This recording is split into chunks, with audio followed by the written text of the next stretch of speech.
कैसे हैं guys, welcome back to another show. आज मैं आपको दिखाने जा रहा हूँ एक सुपर हीरो एक्शन मूवी जिसका नाम है captain America the winter soldier. New York में जंग के 2 साल बाद स्टीव रॉजर वाशिंगटन डीसी में एजेंसी शील्ड के लिए काम कर रहा होता है। वो निक फ्यूरी की कमांड के अंडर होता है।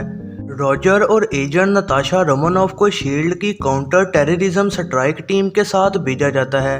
इसे लीड एजेंट रोमानोफ कर रहा होता है और वो यहाँ लोगों को बचाने आए हैं जो शील्ड के एक जहाज़ पर हैं जिसको जॉर्ज बटरॉक नाम के आदमी ने अपने साथियों के साथ पकड़ लिया है। रोजर उसे लड़ता है और उसे हरा देता है। मिशन के दरमियान में ही रोजर को ये भी पता लगता है कि रोमानोफ के पास एक और मिशन है और वो ये कि फ्यूरी के कहने पर जहाज़ से डाटा निकालना। रोजर फौरन ट्राइस किलियन पहुंचता है जो कि शील्ड का हेडक्वार्टर है। वो फ्यूरी से बात करता है जो कि उसे एक प्रोजेक्ट का बताता है। ये 3 हेली कैरियर्स बनाए गए हैं जो कि डायरेक्टली स्पाई सैटेलाइट से अटैच हैं और किसी भी टारगेट को ख़त्म कर सकते हैं। फ्यूरी वो डाटा देख नहीं पाता जो नताशा जहाज़ से लाई थी और इस वजह से फ्यूरी को शील्ड पर शक होने लग जाता है और वो अपने सीनियर अलेक्जेंडर पीट्स को कहता है कि वो अभी ये प्रोजेक्ट रोक दे। जब फ्यूरी फिर गाड़ी में जा रहा होता है तो उस पर अचानक हमला हो जाता है और इस हमले को लीड एक कातिल कर रहा होता है जिसका नाम द विंटर सोल्जर है। फ्यूरी वहां से भाग जाता है और रोजर के अपार्टमेंट में पहुंचता है और वो रोजर को वार्निंग देता है कि शील्ड में कुछ गड़बड़ है। फिर वो रोजर को एक फ्लैश ड्राइव देता है जिसमें कुछ डाटा मौजूद है और तभी फ्यूरी पर विंटर सोल्जर हमला कर देता है। फ्यूरी सर्जरी के दौरान मारा जाता है और मारिया हिल उसकी बॉडी को हासिल कर लेती है। अगले दिन पियर्स रोजर को हेडक्वार्टर में बुलाता है। जब रोजर उसे फ्यूरी के बारे में ज़्यादा इन्फॉर्मेशन नहीं देता तो पियर्स उस पर हमला करवा देता है और कहता है कि रोजर एक बागी है। फिर सारे लोग लिफ्ट में उसके इर्द गिर्द मौजूद होते हैं और उस पर हमला करने को तैयार होते हैं।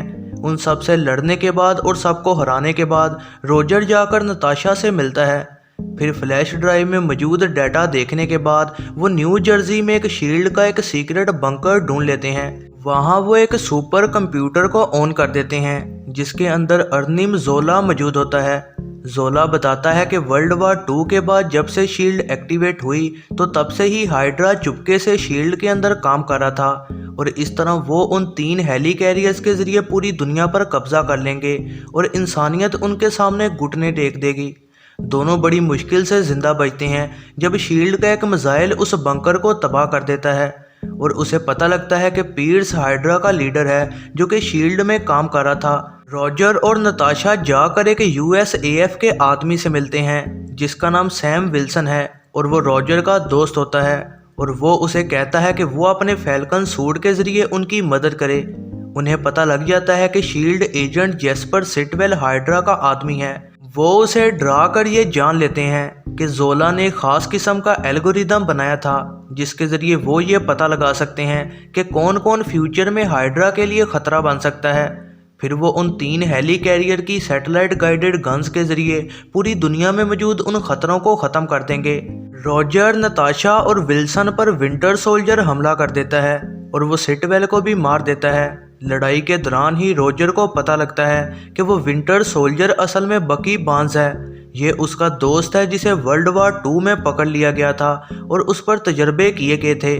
मारिया हिल तीनों को बाहिफाजत एक सेफ हाउस में ले जाती है जहां पर फ्यूरी, जिसने अपनी मौत का झूठ सबको सुनाया था, वो एक प्लान का बताता है कि वो हेली कैरियर की कंट्रोलर चिप्स बदलकर उन सब को रोक सकते हैं। फिर world security council members helicarriers के लॉन्च के लिए आते हैं और रॉजर हाइड्रा के प्लान का एक स्पीकर में हेडक्वार्टर के सब लोगों को बता देता है। नताशा, जो कि एक काउंसिल के मेंबर की शक्ल में थी, वो वहां मौजूद तमाम सिक्योरिटी को मार गिराती है और इस तरह वो पियर्स को आसानी से रोक देती है। फिर फ्यूरी वहां आ जाता है और वो पियर्स को फोर्स करता है कि वो शील्ड के डेटाबेस को अनलॉक कर दे ताकि रोमानोफ सारी इन्फॉर्मेशन हासिल कर ले और पब्लिक को हाइड्रा का बता सके। इसी दौरान फ्यूरी फिर पियर्स को मार देता है। फिर रॉजर और विल्सन 2 हेली कैरियर्स तक पहुंचकर उनकी कंट्रोलर चिप्स बदल देते हैं, लेकिन फिर विंटर सोल्जर आकर विल्सन के सूट को ख़राब कर देता है और रॉजर से भी लड़ना शुरू हो जाता है। रॉजर कामयाबी से उसे दूर भगाकर तीसरे जहाज़ पर भी चिप लगा देता है और मारिया हिल इन जहाज़ों का कंट्रोल ले लेती है और फिर हेली कैरियर्स को एक दूसरे से मार कर तबाह कर देती है। रोजर फिर विंटर सोल्जर से लड़ना बंद कर देता है क्योंकि वो अपने दोस्त को वापस लाना चाहता है और शायद इस तरह विंटर सोल्जर के अंदर मौजूद बकी को एहसास आ जाए। बकी फिर कैप्टन अमेरिका को बुरी तरह से मारना शुरू कर देता है और उसे फिर पुरानी यादें याद आना शुरू हो जाती हैं और वो रोजर को मारना रुक जाता है। फिर वो जहाज़ तबाह हो रहा होता है और रोजर जहाज़ से नीचे पानी में गिर रहा होता है।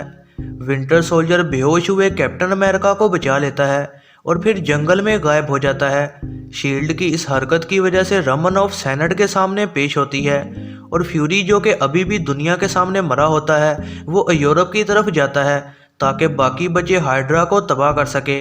रोजर और विल्सन विंटर सोल्जर को ढूंढने का फैसला करते हैं और रमलोफ जो कि हाइड्रा का एजेंट था उसे हॉस्पिटल पहुंचाया जाता है क्योंकि हेडक्वार्टर में वो काफ़ी जख्मी हो गया था।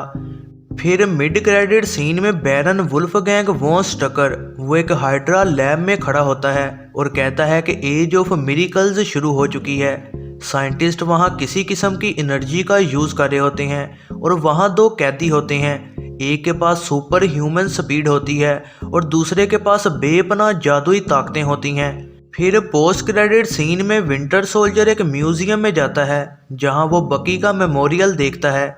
यह जरना मूवीज़ रिव्यू वीडियो पसंद आई हो तो लाइक ज़रूर कीजिएगा और ऐसी ही नई वीडियोस के लिए चैनल को सब्सक्राइब और बेल नोटिफिकेशन को ऑन करना ना भूलिएगा।